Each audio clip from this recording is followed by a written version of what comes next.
brought to you by Charity Mobile, the phone company that sends 5% of your monthly plan price to your favorite charity. No contracts, nationwide coverage, risk-free guarantee. Learn more at CharityMobile.com. The U.S. bishops have quietly been participating in a conference held by the National Catholic Reporter.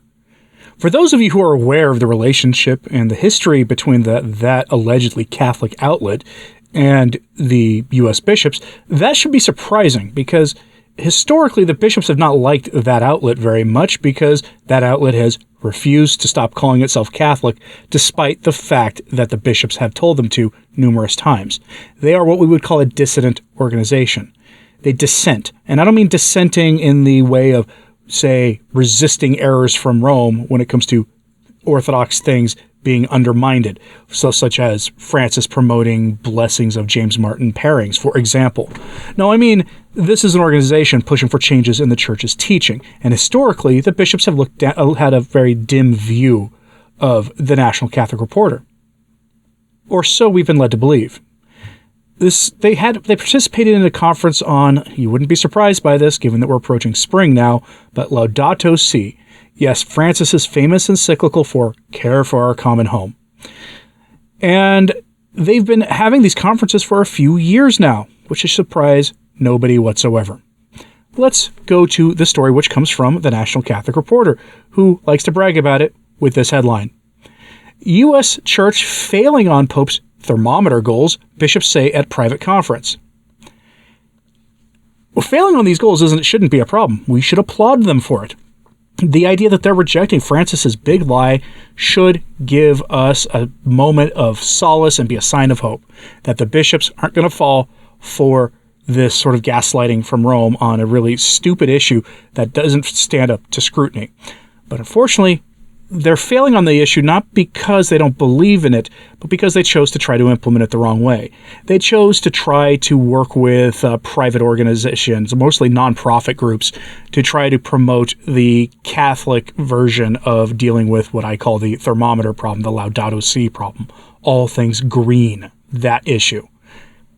They chose to go that route instead of making it a formal project of the U.S. Catholic bishops, and guess what? They're probably going to change on that score. Probably going to have to endorse it overtly and start promoting from the AMBO on Sundays in their homilies and in special messages from the bishop to your parish how you got to get on board with one of the biggest lies of our time. Let's go to the article. Quote, nearly a decade after Pope Francis released his landmark encyclical Laudato Si, calling for urgent action to fight the big old thermometer problem, some 80 bishops, theologians, and Catholic leaders gathered for a 2-day conference to reckon with what was described as the failure of the U.S. Church to implement the Pope's creation teachings. During the opening session on February 22nd, the stakes were made clear when one archbishop said that it was long overdue for the U.S. Conference of Catholic Bishops to make the issue a national priority. At present, concerns about creation are not a part of the conference's current strategic plan. The archbishop's remarks were met with sustained applause and were later echoed by other prelates, including a comment from one participant that they thought that the U.S. bishops had outsourced care for creation to outside groups or entities rather than prioritizing the issue as a conference. End quote. A national issue. I'm going to remind you, it's 2024. It's a big thing coming in November on your calendar. You might have been aware of it. It's kind of been dominating the news. And that issue, care for our common home, as Francis describes it, leans heavily in one way. The bishops making this a national priority is tantamount to them making known their opinion on how Catholics should participate in the coming contest this November. That is what they're doing. Now, they're never going to say it that way. They're never going to endorse anybody that way. They may give some vague or not terribly ambiguous statements about how Catholics should participate and look at the candidates, and there are certain issues that Catholics can't get behind, that sort of thing. But when it comes to this issue, this is skewed so heavily to one side that it is an ideological or partisan issue. And they're going to come down on one side of this, if they do what one of those 80 bishops had suggested.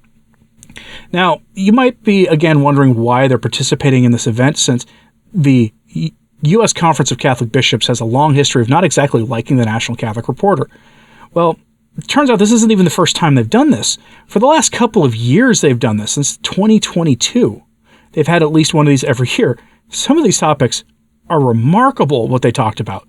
This year, it's the care for our so-called common home, because Laudato Deum was issued late last year by Francis. That's Laudato Si 2, basically. But there were other ones, including the problem of your meanie-headed traditional Catholic YouTubers, of all things. I wish I was joking about that, but they actually had a conference about the resistance to Francis in the U.S. Church. And guess what? That includes us, podcasters, bloggers, YouTubers. Again, I wish I was joking. Back to the article, quote, "The conference took place under the Chatham House rule, meaning that those taking part in the discussion were free to talk about them in public, but without identifying who made any particular comment. The rule is intended to encourage open and frank conversations. The previous two The Way Forward conferences in 2022 and 2023, which have sought to promote Francis's papacy and priorities, have focused on synodality and the broader resistance to the Pope in certain quarters of the U.S. Church. Michael Murphy, director of the Hank Center for the Catholic Intellectual Heritage at Loyola University, Chicago, and conference co-organizer, told the National Catholic Reporter that the first two gatherings were classic discourse, dialogical, and focused on ideas sharing. This conference has a different kind of urgency, he said. It's hard for humans to act in the midst of a slowly unfolding problem. This one takes the Church into not only the public square, but also the cosmic square. The reception of Laudato Si has not been as robust, said Murphy of the situation in the U.S. Church. It's such a landmark and sea-changing encyclical, and we need to investigate why it hasn't been received. One panelist commented during the event that the 2015 release of the encyclical marked a hinge moment in the life of the U.S., prompting near unprecedented backlash by certain conservative Catholics in American public life.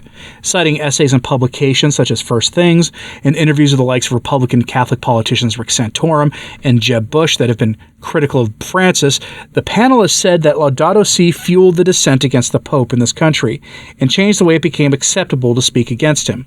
During the two-day conference, multiple speakers lamented this apparent reality, noting the theological richness of the encyclical. One speaker summarized, "There's something there for everyone. It's absolutely a conservative document." Okay, it's absolutely a progressive document. It's a very Catholic document, Murphy said to NCR. End quote. I can tell you for a fact that Laudato Si and its follow-up Laudate Deum are not conservative documents. I know because I wrote my doctoral dissertation on Laudato Si, and I'm not happy with my final product for a dissertation because I had to follow the guidance that my university gave me. But I can tell you one thing: I read that document probably more times than almost anybody else out there, and it's not a conservative document. It is a document that serves the Church up on a silver platter to our rulers. That's what it does. That's what its intended purpose was, which is what makes all this more interesting. See, this conference, I keep saying, was hosted by the National Catholic Reporter. And then nothing I've quoted to you here has said that, but elsewhere in the article, they actually admit that the conference was organized by Sean Michael Winters. That is one of the highest profile writers at the National Catholic Reporter. He's also one of the smartest reporters there. You say what you want about modernists, but never think that they're stupid people, because they're not. They're oftentimes very sharp. You have to be to engage in the kinds of mental gymnastics that make it seem okay for you to categorically reject church teaching on certain things and argue for a replacement for church teaching. And he's one of the organizers of this event. That's important because the National Catholic Reporter, it shows that outlet is knee-deep in with the U.S. bishops. 80 of them is not a small number by any stretch of the imagination. Sure, that's not everybody, but that also means that your better bishops among the U.S. bishops are probably not there. But that also means a lot of the moderate ones, a lot of the quiet ones who go along to get along, who don't say things one way or the other publicly about critical things going on in the church, who may not have chimed in on fiducia supplicans, who may have dragged their feet on implementing Traditionis Custodes, or may even be quietly resisting in an informal way those documents. A lot of them were there too. They're buying in to Francis's enormous lie, the one that serves the church up on a silver platter to the authorities in the secular world. That's remarkable. That's something that we should all be praying on. maybe you should send a message to your bishop or ask him face to face if he went to this thing.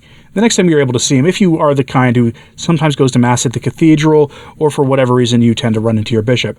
I ran into my bishop back when I lived in the Pacific Northwest more times than I care to think about, even though I rarely ever went to the cathedral. So it does happen. Some Catholics run into their bishop a surprising amount of times. If you are one of those, next time you should ask him, did he go to the National Catholic Reporters Conference about Laudato Si in 2024? It'd be interesting to see if he did and what his response would be. And if he supports that program, despite it being one of the big lies of our time. Let me know what you think about this in the comments, please. Hit like and subscribe if you haven't. It does help. So to sharing this on social media, that helps too. And as always, pray for the church. I'm Anthony Stine. Ave Maria.